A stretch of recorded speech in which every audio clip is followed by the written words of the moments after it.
साथियों, कैसे हैं आप? मैं सागर आप सभी का आपके अपने चैनल मूव ऑन स्टडी में स्वागत करता हूं। हम हैं move on study, never give up, never give up.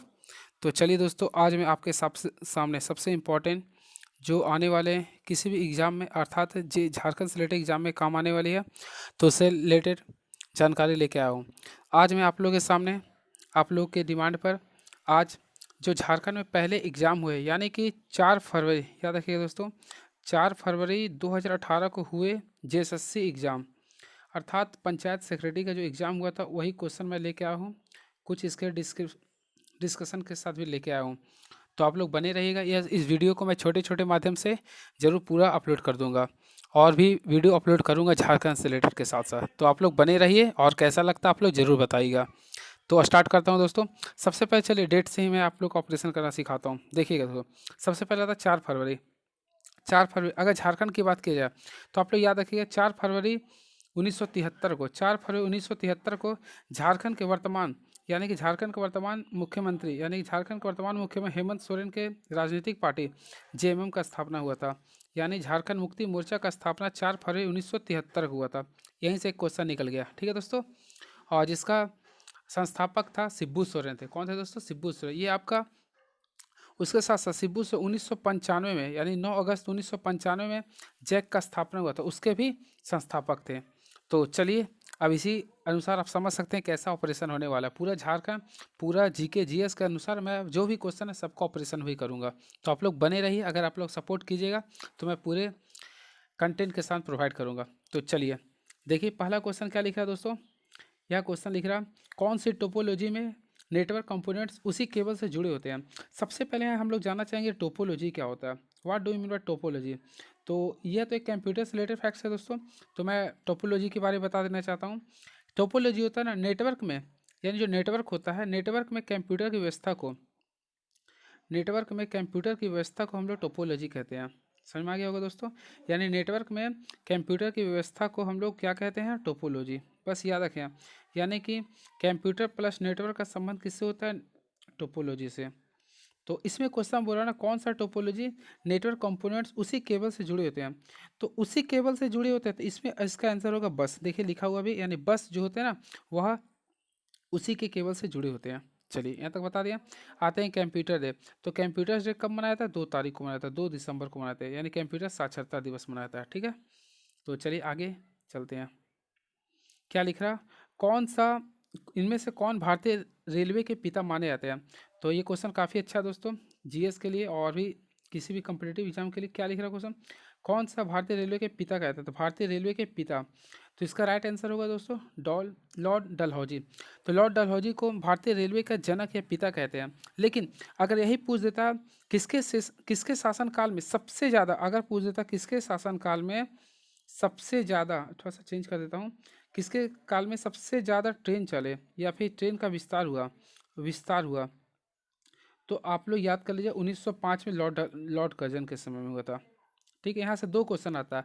भारतीय रेलवे का जनक बोलेगा तो लॉर्ड डलहौजी हो गया, लेकिन अगर बोले किसके टर्म में सबसे ज़्यादा रेल का विकास हुआ, तो आप लोग लॉर्ड कर्जन मार सकते हैं। चलिए ऑपरेशन करते हैं इसके साथ। ठीक है, देखिएगा, सबसे पहले लॉर्ड डलहौजी के बारे में ऑपरेशन करने जा रहा हूँ, तो ध्यान से सुनिएगा। लॉर्ड डलहौजी का शासनकाल जो रहा दोस्तों 1848 से लेकर 1856 तक रहा। और इसी के समय में, यानी याद रखिएगा, इसी के शासनकाल में सेकेंड एंग्लो सिख वार हुआ था। सेकेंड एंग्लो सिख वार हुआ था। और आप लोग कमेंट बॉक्स में लिखिएगा पहला एंग्लो सिख वार कब हुआ था। याद होगा 1846 में पहला एंग्लो सिख वार हुआ था, जिसके तहत आपका डोगला वंश के संस्थापक जो थे महाराजा रंजीत सिंह जम्मू कश्मीर से अलग हुए थे। आप लोग इसके बारे में पढ़े होंगे, जहाँ पे लाहौर की संधि हुई थी। ठीक है दोस्तों, चलिए, तो डलहौजी के बारे में ये भी बताया था, इसे रेलवे का जनक कहा जाता है। इन्होंने बंगाल, कोलकाता और मद्रास विश्वविद्यालयों का संस्थापक भी इसे माना जाता है। यह स्थापना के समय इसका टर्म था, और संचार क्रांति के जनक भी इसे कहते हैं। ठीक है दोस्तों, चलिए अब देखिए लॉर्ड कर्जन। तो लॉर्ड कर्जन के बारे में मैं ऑपरेशन करने जा रहा हूँ, आप लोग देखिएगा। तो लॉर्ड कर्जन को सबसे पहले भारतीय रेलवे के पिता नहीं, भारतीय रेलवे के सबसे ज़्यादा अगर विकास हुआ तो लॉर्ड कर्जन के शासनकाल में हुआ। और इसका सेशन जो है, यानी यह इनका जो टेन्यूर था, ये वह इस तरह जो थे 1899 से लेकर 1905 तक थे। और इसी के शासनकाल में यानी इसी के समय में सबसे बंगाल विभाजन यानी कि जो इतिहास का सबसे बड़ा होता है यानी बंगाल विभाजन लॉर्ड कर्जन के शासनकाल में हुआ था। ठीक है, काफ़ी इंपॉर्टेंट है, लॉर्ड कर्जन के शासनकाल में बंगाल विभाजन हुआ था। और आप लोग को ये भी बताते हैं बंगाल विभाजन वाला जो दिवस मनाता हुआ 16 दिसंबर को मनाता है। चलिए दोस्तों, ठीक है। अगला वारेन हेस्टिंग से भी रिलेटेड बता देता हूँ। वारेन हेस्टिंग जो थे ना 1773 में बंगाल का पहला गवर्नर जनरल बन के उभरे थे। तो सभी के बारे में मैंने बता दिया। लॉर्ड वेलेस्ली, इन्हें संधि समझौता का जनक कहा जाता है। तो कैसा लग रहा आप लोग जरूर बताइएगा। ठीक है दोस्तों, चलिए अब वर्तमान में भारतीय रेलवे में कुल 18 जोन है और वर्तमान समय रेलवे मंत्री पीयूष गोयल है जो बीजेपी पार्टी से हैं। अगला, निम्न में से क्या एक कंप्यूटर वायरस नहीं है? तो ट्रोजन हॉर्स, लॉजिक बॉम्ब्स, मेकाफी और रेड लॉप। तो इसका होगा दोस्तों मेकाफी। ठीक है, मेकाफी। इस सब के क्वेश्चन डायरेक्टली मैं बता देता हूँ क्योंकि आने वाले एग्जाम में कंप्यूटर नहीं रहेगा इसलिए। अगला क्वेश्चन देखिएगा, निम्नलिखित में से प्राचीन भारत की कौन सी लिपि अधिकतर दाएं से बाएं लिखी जाती है? तो इसका जो राइट आंसर होगा दोस्तों खरोष्टी होगा। क्या होगा दोस्तों? खरोष्टी। इसमें आंसर थोड़ा सा इस पे तर्ज पे नहीं रहेगा, मैं जो बताऊँ वही सही है। तो इसका राइट आंसर होगा खरोष्टी। तो यहाँ पे दो चीज़ होता है दोस्तों, ध्यान दीजिएगा। यहाँ पे दो, एक होता है दाएं से बाएं। तो यहाँ पे याद रखिएगा दाएं से अगर बाएं बात करें तो खरोष्टी लिपि होता है। ठीक है, और अगर बाएं से दाएं बात की जाए, अगर बाएं से दाएं बात किया जाए तो बाएं से दाएं अगर बात की जाए ना तो इसका होगा कौन सा, पता है? नहीं पता। ब्राह्मी लिपि। क्या होता है दोस्तों? ब्राह्मी लिपि। तो ब्राह्मी लिपि के बारे में ऑपरेशन करने जा रहा हूँ तो ध्यान से सुनिए। देखिए ये है ब्राह्मी लिपि। तो ब्राह्मी लिपि को बाएं से दाएं लिखते हैं। पहला इसका कंसेप्ट याद रखिएगा, इसे बाएं से दाएं लिखा जाता है। और यह जो है ना यानी अशोक के बारे में सुने, यानी अशोक ने अपने शिलालेख, कुल 14 शिलालेख थे ना, तो अशोक ने अपने शिलालेख के अभिलेख को इन्होंने ब्राह्मी लिपि में लिखा था। ठीक है, चलिए अगला शारदा पैक्ट होता है ये। अगला, किऊल नदी झारखंड के किस जिले से बहती है? तो किऊल नदी के झारखंड के गिरिडीह जिले से बहती है। तो चल इसके बारे में ऑपरेशन कर देता हूँ। देखिए किऊल नदी झारखंड के गिरिडीह जिले से बहती है, जो कि याद रखिएगा गंगा नदी की एक सहायक नदी है, जो कि गंगा नदी की सहायक नदी है। और यानी किऊल नदी की लंबाई आप लोग याद रखिएगा 111 यानी 111 किलोमीटर है। ठीक है, और इसका मुहाना भी अगर बात की जाए तो गंगा नदी है।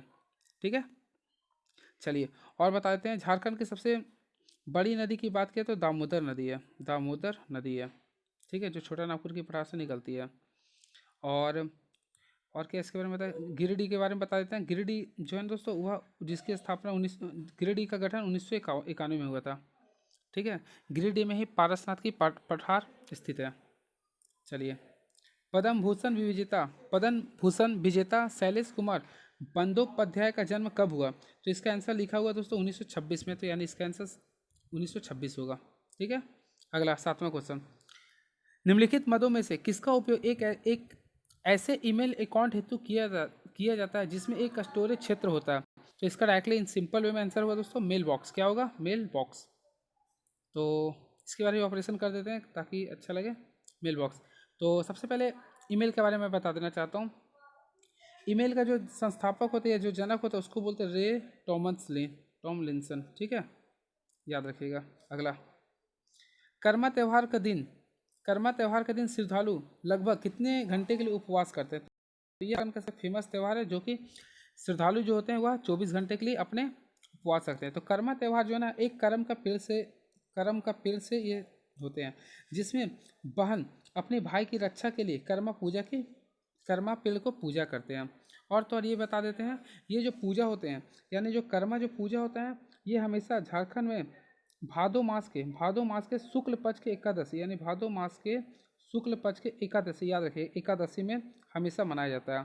हो सके तो इस साल 29 अगस्त को मनाया जाएगा जो कि खेल दिवस है उस दिन। ठीक है दोस्तों, चलिए और इसके बारे में ये भी बताते हैं कर्मा त्यौहार केवल झारखंड में ही नहीं बल्कि झारखंड के पड़ोसी राज्य बोले तो झारखंड में ही हो गया, बिहार हो गया, फिर पश्चिम बंगाल यानी वेस्ट बंगाल ममता दीदी, फिर बात करें छत्तीसगढ़ हो गया, सभी पड़ोसी राज्यों में मनाया जाता है कर्मा त्यौहार। ठीक है दोस्तों, चलिए आगे क्या लिख रहा। 9 क्वेश्चन, वर्ष 1914 में यात्रा ओरांव द्वारा शुरू किए गए आंदोलन को क्या कहा जाता है? तो याद रखिएगा काफ़ी अच्छा क्वेश्चन है ये। यात्रा ओरांव द्वारा 1914 एक आंदोलन की शुरुआत हुई थी जिसे हम लोग कहते हैं ताना भगत आंदोलन। तो ताना भगत आंदोलन की शुरुआत 1914 में हुई थी। अब इससे रिलेटेड मैं कुछ बताने जा रहा हूँ, तो ध्यान से सुनिएगा क्योंकि काफ़ी इंपॉर्टेंट होने वाली इससे। तो ताना भगत आंदोलन के बारे में बता दें, इसकी स्टार्ट 1914 में हुआ था। तो इसका मेन संस्थापक थे ताना भगत सिंह थे, और उन्होंने 400 रुपये थैली, यानी कि 400 रुपये थैली में ये पकड़वाया था। ये चीज़ आप लोग ये पढ़े होंगे, काफ़ी इंपॉर्टेंट होने वाली है, 400 रुपये की थैली में। और इसका जो नेतृत्व किया था, इसका नेतृत्व किया था जतरा भगत ने, यानी ताना भगत का नेतृत्व जो होता ना, जतरा भगत ने किया था। ठीक है। और इसकी शुरुआत जो हुई थी, यानी ताना भगत की शुरुआत जो हुई थी ना, ये लिख देता हूँ मैं। इसकी जो शुरुआत हुई थी नावा टोली से हुई थी। कहाँ से हुई थी दोस्तों? नावा टोली से हुई थी, जो कि गुमला में पड़ता है। नावा टोली से हुई थी, जो कि गुमला में पड़ता है। ठीक है। और ये काफ़ी इंपॉर्टेंट होने वाली है। ताना भगत आंदोलन के अनुयायी, ये काफ़ी इंपॉर्टेंट होने वाली है। ताना भगत के अगर अनुयायी बोलेगा ना, शायद हमें लगता है कि प्रॉब्लम होगा पेन से ना, चलो। अगर ताना भगत का अनुयायी बोलेगा ना, तो इसके महात्मा गांधी थे। कौन थे दोस्तों? महात्मा गांधी। ये इंपॉर्टेंट है। ठीक है। और इसका उद्देश्य ये था स्वशासन की स्थापना करना। ठीक है। और इसमें एक और फैक्ट्स मैं डाल देना चाहता हूँ जो काफ़ी इंपॉर्टेंट होने। ताना भगत पुनर्वास अधिनियम, पुनर्वास अधिनियम एक किसी भी एग्जाम में आ सकता है झारखंड का। ताना भगत पुनर्वास अधिनियम जो है ना, वह 1948 में लागू हुआ था या पारित हुआ था। ये काफ़ी इंपॉर्टेंट वाली थी, तो मैं बता दिया हूँ। ठीक है।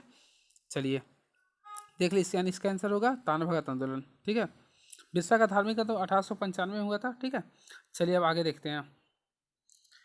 कौन सा अनुच्छेद एबुलेशन ऑफ अनटचबिलिटी से संबंधित है, यानी जिससे हम लोग, इसका तो आंसर हुआ डायरेक्टली आर्टिकल नंबर 17, जिससे हम लोग छुआछूत कहते हैं। तो छुआछूत जो होता है आर्टिकल नंबर 17 से रिलेटेड होते हैं छुआछूत। ठीक है दोस्तों, ये होता है। तो इससे पहले मैं इसके बारे में पूरा ऑपरेशन करने जा रहा हूँ, देखिएगा ध्यान से। तो याद रखिएगा, सबसे पहले ये अनुच्छेद, अनुच्छेद यानी याद रखिए, थोड़ा सा मैं इसको मिटा देता हूँ, याद रखिएगा थोड़ा सा, है ना। तो याद रखिएगा, आर्टिकल नंबर 14 से लेकर, सॉरी, आर्टिकल नंबर 14 से लेकर 35 को हम लोग मौलिक अधिकार कहते हैं। मौलिक अधिकार कहते हैं। मौलिक अधिकार जो है ना, भारतीय संविधान के भाग नंबर 3 में लिया गया है, भाग नंबर 3 में गया है। और मौलिक अधिकार का कंसेप्ट अमेरिका के संविधान से लिया गया है। मौलिक अधिकार का कंसेप्ट अमेरिका के संविधान से लिया गया है, जिसमें आर्टिकल नंबर 17 का संबंध छुआछूत से है, और आर्टिकल नंबर 19 का संबंध स्वतंत्रता का है। यानी 19 से लेकर 22 तक अगर बात की जाए ना, तो यानी स्वतंत्रता का है। जीने का अधिकार हो गया, कहीं भी जाने का अधिकार होगा, बसने का अधिकार होगा, ये सारे अधिकार आपका होता है अनुच्छेद 19 से लेकर 22 के बीच में आता है। और 19 आर्टिकल नंबर जो 20 है, आर्टिकल नंबर जो 20 है वह आपका, एक मिनट, आर्टिकल नंबर जो 20 है वह भी आपका किसी भी, मान लीजिए किसी अपराधी को पकड़ा जाता है तो वह अपने खिलाफ वह बोल सकते हैं, यानी बोलने की आज़ादी है उसे, ये है। और आर्टिकल नंबर 18, तो आर्टिकल नंबर 18 यह कहता है उपाधियों का अंत, यानी कि किसी के लिए उपाधियों का अंत, यानी नौसेना को नौसेना नहीं कह सकते, यानी इस टाइप से होता है। आप लोग देखते होंगे अंग्रेज लोग जिस टाइप से उपाधि लगा देते हैं, तो यहाँ पर उस टाइप से नहीं है, यानी उपाधियों का अंत किया गया। ठीक है। या फिर जैसे भारत में देखते हैं भारत रत्न सचिन तेंदुलकर कहा जाता है, तो जस्ट लाइक सेम आप लोग इस तरीके से समझ सकते हैं। ठीक है। और आर्टिकल नंबर बात किया जाए 16 17 तो हो गया। चलिए अब आगे बताते हैं, देखिएगा। 3 निरंतर टेस्ट मैचों में एक सेंचुरी लगाने वाले प्रथम भारतीय खिलाड़ी कौन है? तो यह क्रिकेट से क्वेश्चन, तो इसका राइट आंसर होगा सौरव गांगुली।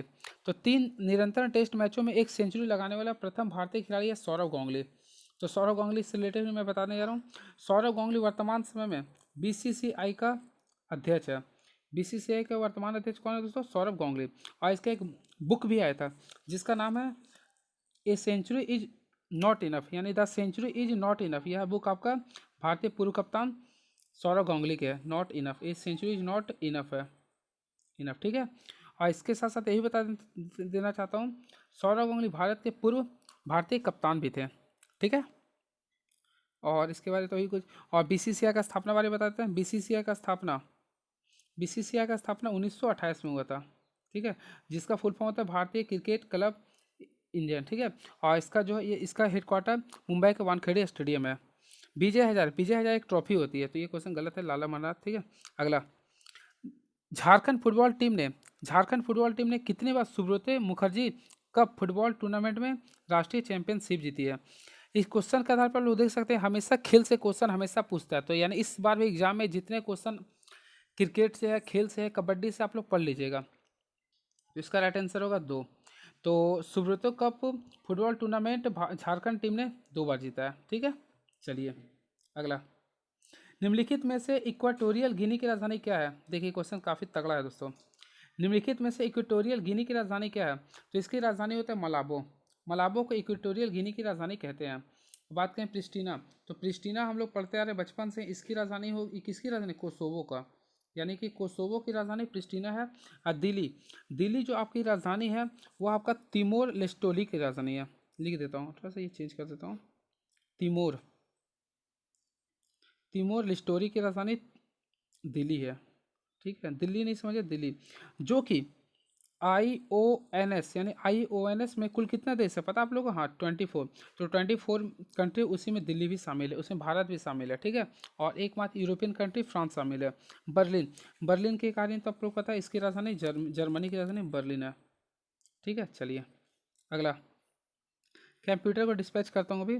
अगला, निम्नलिखित में कौन सा मेला हजारीबाग जिले के निकट हरली और सिलावा में हर साल माघ महीने में आयोजित किया था? तो इसका जो राइट आंसर होगा दोस्तों, यात्रा मेला। ठीक है, यह हमेशा लगती है। अगला, 2017 में निम्नलिखित में से किसे गुड्स एंड सर्विसेज टैक्स कार्यकारी अध्यक्ष नियुक्त किया गया था? तो इसका डायरेक्टली वे में आंसर होगा गायत्री ईश्वर कुमार। तो ये उस समय का करंट था, इसलिए मैं इसके बारे में कोई डिस्कशन नहीं करना चाह रहा हूँ। फसल खराब हो जाने की स्थिति में भारतीय किसानों द्वारा भारतीय किसान बीमा द्वारा जोखिम कवर किया जाता है, इसमें से किस प्रक्रिया की प्रमुख विधियों में से एक है? तो इसका जो राइट आंसर होगा शुष्क कृषि। क्या होगा? शुष्क कृषि। ठीक है, अगला, भारत का संविधान, तो इसका राइट आंसर आपका होगा भारत में संविधान दिवस कब मनाया जाता है? तो इसका राइट आंसर होगा 26 नवंबर। तो यहाँ पे तो है नहीं, लेकिन मैं इसके बारे में बताता हूँ। तो भारत में संविधान दिवस 26 नवंबर को मनाते हैं, 26 नवंबर को मनाते हैं। और याद रखिएगा, इसमें दो चार चीज़ जानकारी देने हैं, तो आप लोग ध्यान से सुनिएगा। 1 मई, 1 मई को हम लोग लेबर डे मनाते हैं, पूरे पूरे विश्व में लेबर डे मनाया था 1 मई से, 1 मई को। और यह जो प्रथा ने यानी 1919 से चलती आ रही है। ठीक है, 2 मई, 2 मई को नया दिवस होता है, यानी जिसे हम लोग बोलते हैं टूना दिवस। टूना, टूना डे मनाते हैं, यानी कि वर्ल्ड टूना डे हम लोग मनाते हैं 2 मई को। और टूना जो है ना एक मछली की जनजाति होती है, मछली की एक जनजाति होती है, यह जनजाति होती है जिसे हम लोग टूना कहते हैं। और 26 मई, 26 मई को तो वैसा कोई दिवस नहीं है। अब बात किया जाए इनमें से कोई नहीं, 26 यहाँ से इनमें से कोई नहीं है, तो इसका राइट आंसर होगा संविधान का दिवस मनाते हैं 26 नवंबर को, यानी कि इसमें ऑप्शन तो दिया नहीं, यानी इसका आंसर होगा 26 नवंबर को। और इससे पूर्व 26 नवंबर को हम लोग कानून दिवस मनाते थे। कौन सा दिवस मनाते थे दोस्तों? कानून दिवस। तो याद रखिएगा, इसे भारत में संविधान दिवस 2015 से मनाया जा रहा है, 2015 से संविधान दिवस मनाया जा रहा है। इससे पहले 26 नवंबर को हमेशा कानून दिवस मनाया जाता था। ठीक है, और ठीक है, अगला, चैत पर्व त्यौहार किस महीने में मनाया जाता है? तो चैत पर्व भारतीय कैलेंडर के अनुसार यह अप्रैल महीना में मनाया जाता है। तो एक कैलेंडर के बारे में मैं इसमें बता देना चाहता हूँ। एक होता है ग्रिगोरियन कैलेंडर, जिसमें आपका जो हम लोग मान रहे हैं जनवरी फरवरी जो चल रहा है, ग्रिगोरियन अंग्रेजी कैलेंडर मनाया जाता है। एक होते हैं शक संवत, एक होते हैं दोस्तों शक संवत, एक होता है विक्रम संवत। ये दोनों बारे थोड़ा सा बता देता हूँ। एक होता है विक्रम संवत, ये दोनों बारे में। तो शक संवत जो होता है, एक विक्रम संवत। तो शक संवत जो होता है वह 78 ईस्वी माना जाता है, यानी 78 ईस्वी को मानते हैं शक संवत। और विक्रम संवत जो होते हैं वह 57 ईसा पूर्व लेते हैं। ठीक है, ये याद रखिएगा, ईसा पूर्व लेते हैं। ईसा मसीह के जन्म के पहले को बोलते हैं ईसा पूर्व, और उसके जन्म के बाद को शक संवत कहते हैं। तो अगर आप लोग से क्वेश्चन पूछ देगा, वर्तमान यानी 2021 चल रहा, ठीक है, तो 2021 को बोले शक संवत में बदले, तो शक संवत में अगर आपको जब भी बदलने बोलेगा ना, तो ईस्वी चल रहा, तो इसमें ऑब्वियसली बात है ये आप 78 को घटा दीजिएगा, यानी कितना आ रहा, 1943 आ जाएगा। ठीक है, यानी शक संवत के अनुसार अभी 1943 चल रहा। यही अगर आपको बोल दिया कि विक्रम संवत के अनुसार कितना चल रहा, तो यानी 2021 में से आप ईसा पूर्व है ना, तो इसमें आप जोड़ दीजिए, यानी कि 57 को ऐड कर दीजिए, कितना आ जाएगा, यानी कि कितना 2078 आ जाएगा। ये समझ में आ गया? तो ये दोनों मैं बताने का प्रयास किया हूँ। ठीक है, एक हिजरी संवत भी होते हैं जो मोहम्मद पैगम्बर ने चालू किया था, शक संवत को कनिष्क ने चालू किया था, और विक्रम संवत को विक्रम आदित्य ने शुरू किया था, और हिजरी संवत को मोहम्मद पैगम्बर ने। ठीक है, देखिए अगला क्वेश्चन ये लिख रहा, 20 नंबर क्वेश्चन काफ़ी इंपॉर्टेंट है। 500 BC के आसपास महाजनपद युग दौरान भारत में उद्भव हुआ उस महाद्वीप में कुल कितने महाजनपद है? यानी क्वेश्चन ये बोल रहा भारत में कुल कितने महाजनपद थे? तो इसका राइट आंसर होगा 16। कितना होगा दोस्तों? 16। हो सके तो मैं अब आप लोग को जनपद से रिलेटेड पूरा फैक्ट्स देने जा रहा हूँ और जानकारी, तो इसके बारे में जरूर सुनिएगा। ठीक। ठीक है, काफ़ी इंपॉर्टेंट होने वाली इसलिए। हाँ, तो कहाँ चल रहे थे तो जनपद में। तो आप इसके बारे में पूरा मैं फुल डिटेल के साथ ऑपरेशन करने जा रहा हूँ, सुनिएगा। तो देखिएगा, सबसे पहले 6th सेंचुरी जो होते हैं, यानी 6th सेंचुरी BC को हम लोग बोलते हैं महाजनपद, ठीक है, जिसमें कुल 16 महाजनपद थे। कुल कितना महाजनपद थे दोस्तों? 16 थे, ठीक है। अब इसके बारे में फुल डिस्कशन के साथ बताने रहा हूँ। तो इसमें याद रखिएगा, इसमें दो शैली के आधार पर चला। एक होता अंगुत्तर निकाय, लिख देता हूँ मैं। एक होता था अंगुत्तर निकाय। तो अंगुत्तर निकाय के अनुसार ये बौद्ध साहित्य माने जाते, यानी बौद्ध साहित्य जिन्होंने महाजनपद की के बारे में बताया वह अंगुत्तर निकाय के अनुसार। तो अंगुत्तर निकाय को माना है बौद्ध बौद्ध के अनुसार, ठीक है। एक होता है भगवती सूत्र। तो भगवती सूत्र का विलोपन किया था जैन साहित्य ने। तो ये दोनों काफ़ी इंपॉर्टेंट है। यानी महाजनपद का कंसेप्ट जो होता है, महाजनपद का उल्लेख जो है ना, बौद्ध धर्म के अंगुत्तर निकाय से मिलता है और जैन धर्म के भगवती सूत्र से मिलता है, ठीक है। अब इसके बारे में कुछ और जानकारी बताने जा रहा हूँ, याद रखिएगा। कुल 16 महाजनपद थे, जिसमें मगध सबसे शक्तिशाली थे। मगध जो बिहार में है, मगध जो ना सबसे पावरफुल, यानी कि सबसे ज़्यादा शक्तिशाली थे, ठीक है, पावरफुल थे, याद रखिएगा। और इसमें याद रखिएगा, ये भी कंसेप्ट वाला चीज़ है जो कि काफ़ी इंपॉर्टेंट होने वाली है। इसमें कुल 16 स्टेट थे ना, तो बिहार से कुल 3 स्टेट थे, 3 जगह थे। यूपी से सबसे ज़्यादा थे, तो यूपी से कुल 8 थे, ठीक है। एक बात कर MP से, यानी मध्य प्रदेश से 1 थे, राजस्थान से भी 1 थे। लिख देता हूँ पूरा, याद रखिएगा। इसमें बिहार से कुल इसमें 3 थे, यूपी से कुल 8 जगह थे, प्लेस थे। MP से, मध्य प्रदेश से इसमें 1 थे, एक आपके थे राजस्थान से, एक थे आंध्र प्रदेश यानी AP से बोलते हैं, ठीक है। और एक था आपका बाहर से, यानी कि एलियंस इसको कहते हैं, यानी एलियंस आपका 2 थे, जो 8 3 11 12 13 14 2 16 हो गया, ठीक है। तो इस प्रकार मैंने इस बताने का प्रयास किया हूँ। आप लोगों को कैसा लगा आप लोग जरूर कमेंट कीजिएगा। और ये जितना क्वेश्चन है देख लीजिए, मैं दिखा देता हूँ। भारतीय राष्ट्रीय संघ के 1884 में किसने किया था? कांग्रेस का। तो इसका तो एक ह्यूम हो जाएगा। तो ये जितना आप लोगों को क्वेश्चन देख रहे हैं, यानी कि पूरा मैंने 100 क्वेश्चन लाया हूँ। तो अगले वीडियो में 20-20 करके मैं बताऊँगा, तब तक देख लीजिए क्वेश्चन फुल डिस्कशन के साथ मैं बताऊँगा। तब तक आप देख लीजिए क्वेश्चन किस टाइप से थे। तो अगले देख लीजिए क्या है, आदिवासी विद्रोह का नेतृत्व किसने किया? सब सारी जानकारी मैं बता दूंगा। ईशान जग्गी किससे रिलेटेड है, तो ये सब सारी इसके बारे में नॉलेज मैं दूंगा। बस आप लोग बसरते वेट कीजिए, पूरे झारखंड में का नॉलेज दूंगा, टेंशन ना लीजिए आप लोग, ठीक है। और पूरा जितना प्रीवियस क्वेश्चन था उसको भी मैं बताऊँगा। तो देख लीजिए, इनमें कौन पॉइंटिंग डिवाइस नहीं है। यह एग्ज़ाम आपका 4 फरवरी को हुआ था, उसके बाद तो एग्ज़ाम ही नहीं हुआ। झारखंड की स्थिति उतना अच्छा नहीं है। अब देखिए GPSC तो बोला है लेंगे एग्ज़ाम, कब लेता है उसका तो पता नहीं है। The capacity of 3.5 inch floppy disk 1.4 MB होता है, ठीक है, सही है। तमिल भाषा से हिंदी सिंगापुर, इसके बाद पूरा मैं बताऊंगा कंट्री बारे में, जब पढ़ाऊंगा ना तो पूरा बताऊंगा फुल डिटेल के साथ, ये सब बताऊंगा। लेकिन दिखा देता हूँ क्वेश्चन। छात्रों को अपने समय स्कूली भाषा, इसका क्लू हो आंसर, कुछ गलत भी था क्योंकि मैंने किसी से मांगा ही आप लोग के लिए। झारखंड का दूसरी आधिकारिक भाषा क्या होगा? तो हिंदी ही है, ऐसे तमिल भी गलत है ये, ठीक है, क्लू होता है GIF। देखिए संविधान भाषा सब बताऊँगा ऐसा, देख लीजिए इस टाइप का क्वेश्चन है। यानी कि जितना नज़र आ रहा मैं सब आप लोग को इसका डिटेल के साथ बताऊंगा। झारखंड क्रांति दल कौन थे? पहला ओलंपिक विजेता कौन थे? टैगोर हिल कहाँ? रांची में है। इक्वाडोर के उपग्रह पैरागोस सबसे, ये जितना ना, यानी 3-4 क्वेश्चन और देख लीजिए। इक्वासी PHL ये सब चीज़ जितना है सब बताऊँगा। तो बस इसी वीडियो के साथ मैं अंत करता हूँ। कैसा लगा आप लोग ज़रूर कमेंट कीजिएगा और लाइक सब्सक्राइब कीजिएगा, क्योंकि मैं आने वाले कल में और भी नॉलेज इससे देने वाले जा रहा हूँ। तो thank you so much for watching this video and please like and subscribe and share this video. Thank you so much.